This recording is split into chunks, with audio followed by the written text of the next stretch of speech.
nilagdaan ni Pangulong Arroyo ang Executive Order 845 na nag-aalis ng oil price freeze sa Luzon. Kung matatandaan ninyo, nilagdaan ng Pangulo ang Executive Order 839 noong kasagsagan ng Bagyong Ondoy na nag-uutos sa oil industry players na panatilihin ang presyo ng petroleum products habang nakataas pa ang state of calamity sa buong Luzon.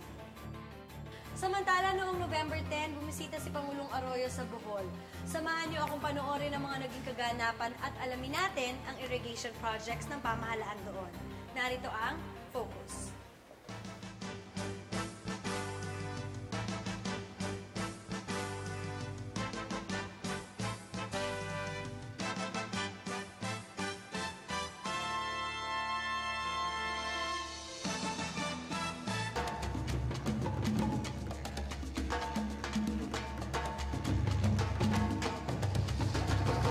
Bigas ang pangunahing pagkain ng mga Pilipino. Kaya naman malaki ang ginagampanan ng mga magsasaka ng palay upang tugunan ang pangangailangan nito.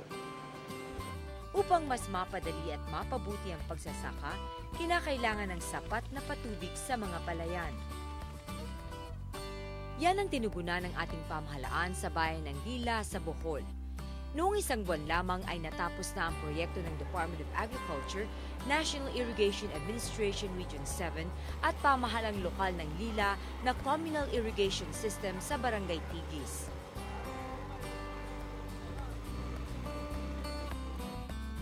Ito ang pinakamalaking tulong ng pamahalang nasyonal dito sa bayan ko.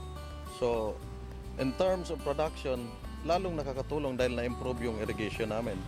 So, dati minimal, ngayon maximum ang production namin dahil sa tulong ng irrigation canal. Mula sa Pogo Spring ang pinagmumulan ng malinis at saganang tubig para sa irigasyon. Ito ay naibabahagi sa 30 hektaryang sakahan. Dahil dito, ang mga barangay ng Tigis, Lumanoy, Taug, Katugasan at poblasyon ay may sapat ng bigas para sa kani-kanilang lugar.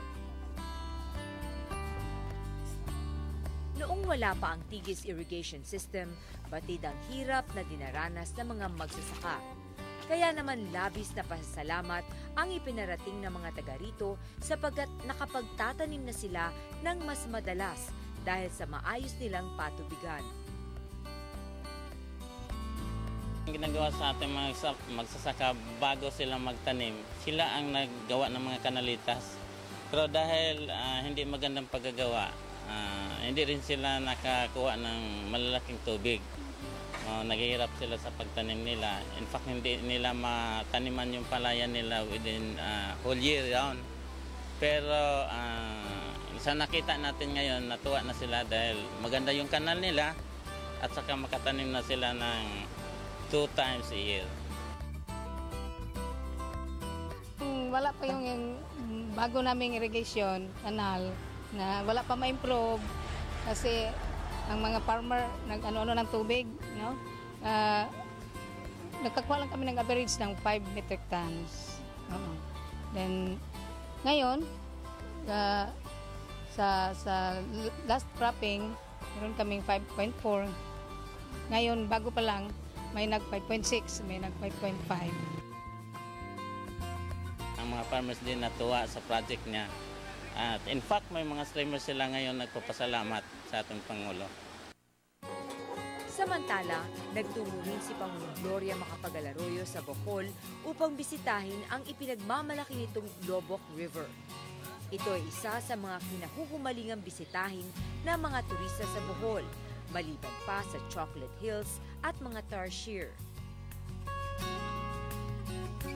Dito ay dinaos ng Pangulo at mga miyembro ng gabinete ang pinagsama-samang cabinet meeting, National Disaster Coordinating Council at National Economic Development Authority meeting.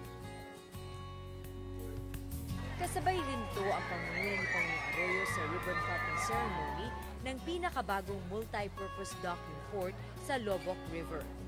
Ito ay gagawing daungan ng Lobok River Cruise at pagsakan ng mga isda at ilang pang mga produktong pang-agrikultura para sa floating restaurant nito. Ang likas na yaman ng Bohol na hinaluan ng pagkamalikhain ng mga Boholanos ay ang dahilan kung bakit ito tinawag na God's Little Paradise.